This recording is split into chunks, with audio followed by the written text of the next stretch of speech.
144 सालों बाद महाकुंभ प्रयागराज में लगा।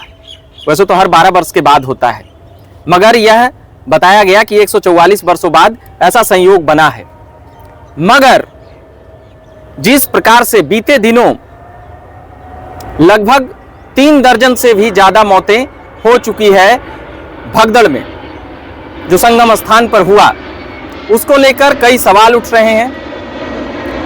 व्यवस्था को लेकर, शासन प्रशासन तंत्र को लेकर और मुख्यमंत्री के सुशासन पर भी। इन सभी बातों पर हम अभी बात करेंगे। वरिष्ठ पत्रकार हैं दयाशंकर तिवारी जी, उनको पहले बहुत बहुत स्वागत है सर आपका। धन्यवाद। तो दयाशंकर सर जी, ये जिस प्रकार से कुंभ जो लगा, करोड़ों करोड़ लोग आने का दावा था, निमंत्रण था, आने का लोगों का जोश जुनून था, मगर जिस प्रकार से ये मौतें, 30 से ज्यादा मौतें तो कल ही हो चुकी थी, आज 35 से ऊपर बता रहे हैं लोग, तो 3 दर्जन से ऊपर जा चुका है आंकड़े के हिसाब से।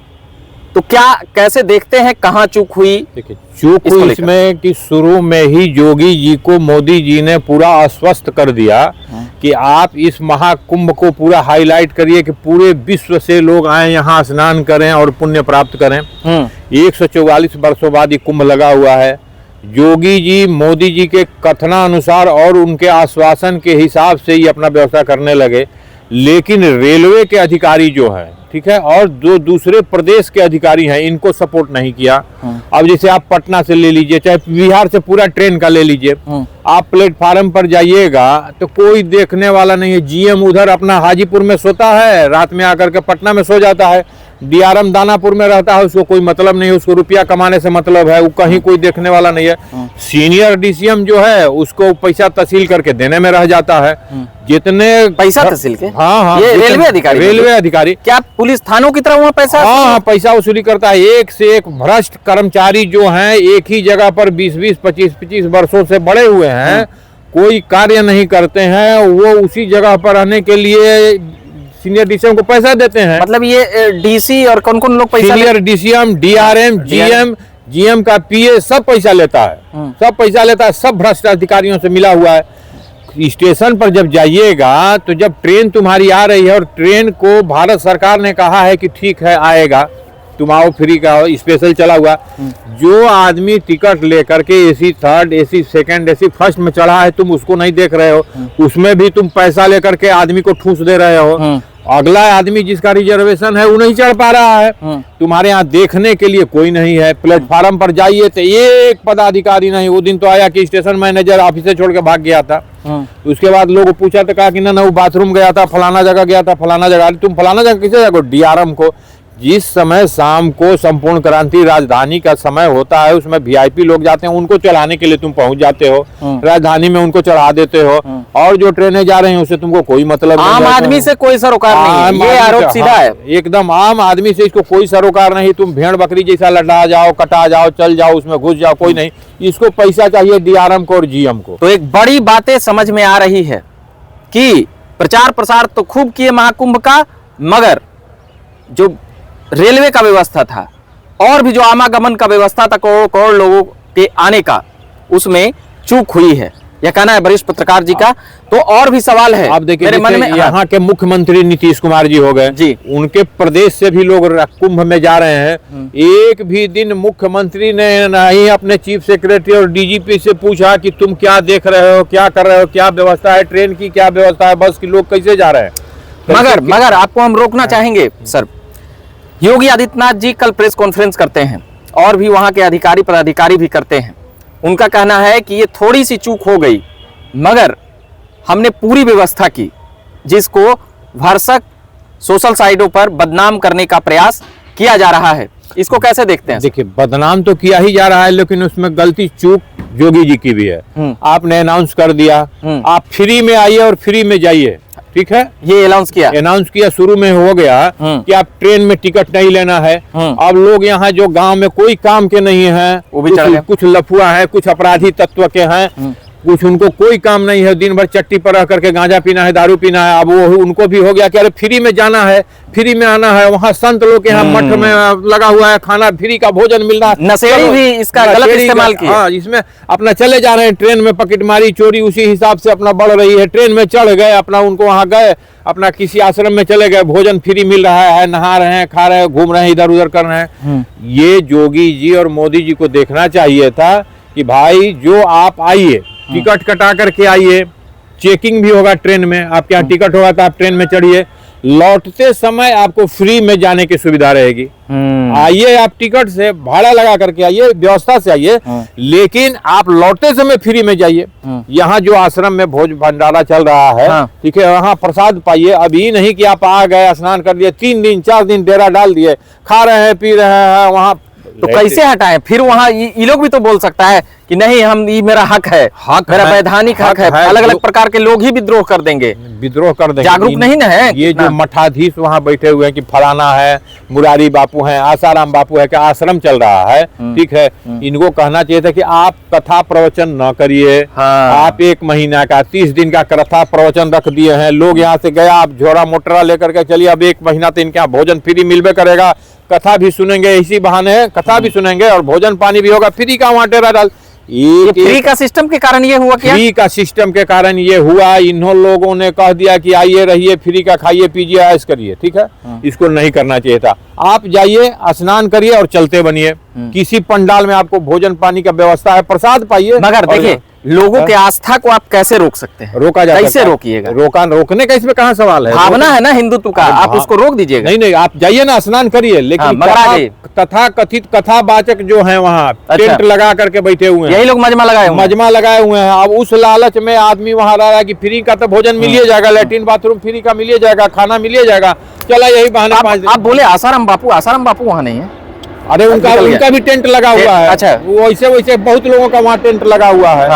अब एक ये ममता कुलकर्णी आ गई, इसका क्या चरित्र था, क्या कुकर्म था, अब इसको ले आकर के उसका फैन फॉलोअर है। फैन फॉलोअर कोई आदमी बन नहीं सकता है, वैश्या नहीं बन सकती है, साधु वैश्या साधु बन सकती है, लेकिन उस हिसाब से उसको तपस्या करना चाहिए था। उसका समय है, उतना समय गुजारे, उसके बाद बॉलीवुड का एक्ट्रेस नहीं है ममता कुलकर्णी। अरे तो इसे तो वीरप्पन की पत्नी भी है, उसको ले आके संत बना दीजिए।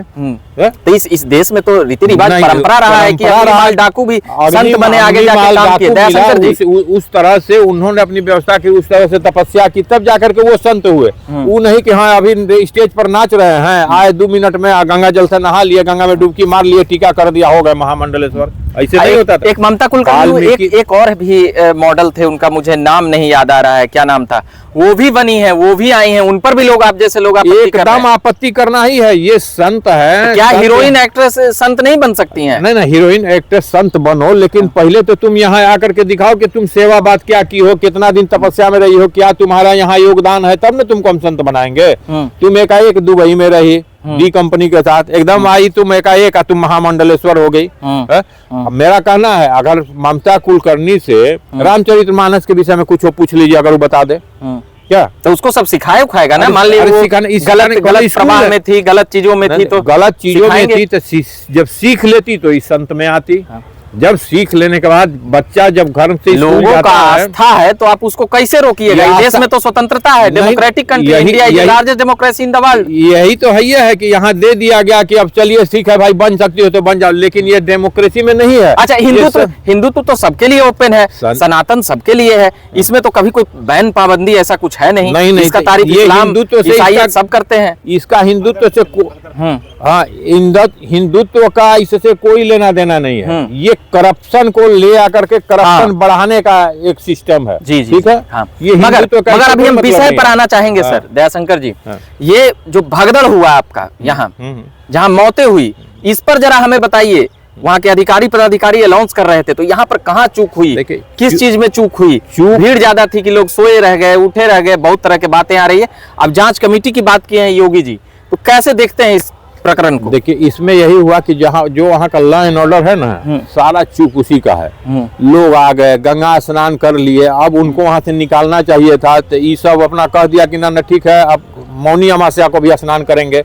जब तुम गंगा स्नान कर लिए एक बार तो वहां से निकलो, वहां भीड़ जाम हो गया, प्रशासन देखा नहीं, ठीक है, आप फ्री भोजन का लालच दिए हुए तो समझ रहे कि यहाँ फ्री भोजन मिल ही जाएगा, रात में कंबल मिल ही जाएगा, वहां रह गई। आपको जब देखना चाहिए था कि कौन आदमी आ रहा है, कौन स्नान कर लिया, उसको बाहर निकालना चाहिए था।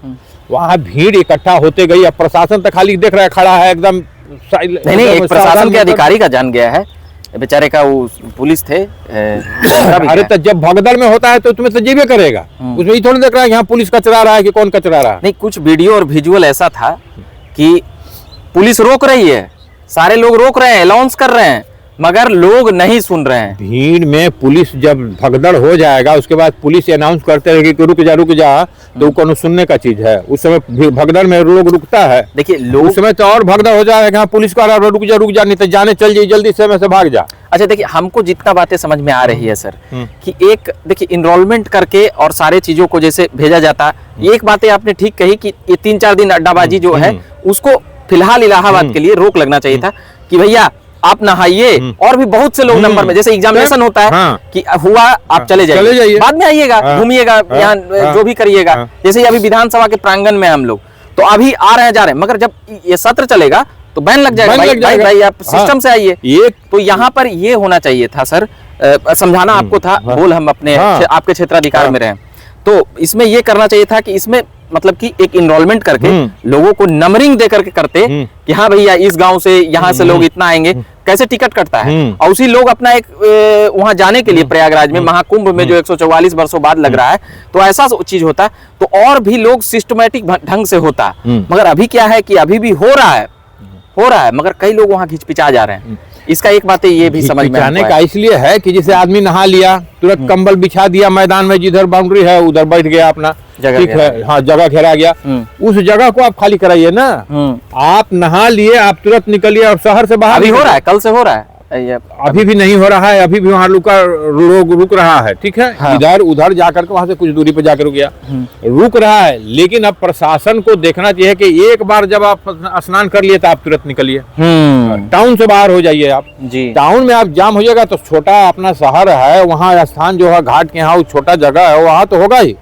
तो ये मौनी अमावस्या पर वहाँ के प्रशासन का विशेष चूक है। मोदी जी को बदनाम करने के लिए प्रशासन में भी वहाँ भी बहुत दुष्ट लोग हैं। अच्छा, मोदी जी को ये बदनाम करने की, मोदी जी को और जोगी जी को भी बदनाम करने का वहाँ भी प्रशासन में बहुत दुष्ट बैठे हुए हैं, जो कि जोगी जी क्या विपक्षियों की तरफ से यह साजिश हो सकती है? विपक्षी की तरफ से एकदम साजिश है। जो कुछ अधिकारी वहाँ है जो कि विपक्ष में अच्छे पोस्ट रहे हैं और अभी उनको सेंटिंग किया हुआ है और उनकी ड्यूटी वहाँ लगा दी गई है, उन्हीं के द्वारा ये पूरा साजिश किया गया।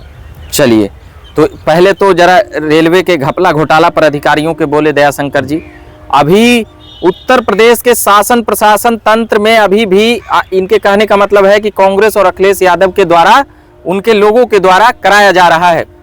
तो बाकी हम उन तमाम बातों पर बात करते रहेंगे और सुनाते रहेंगे, तो देखते रहिए। दयाशंकर तिवारी जी अभी हमारे साथ पूरा एक्सप्लेन कर रहे थे जो 144 वर्षों बाद महाकुंभ लगा है उसको लेकर। बाकी और भी तमाम चीज़ें लाते रहेंगे, सुनाते रहेंगे। कैमरे के पीछे बालकृष्ण जी हैं, वीडियो बना रहे हैं। धन्यवाद।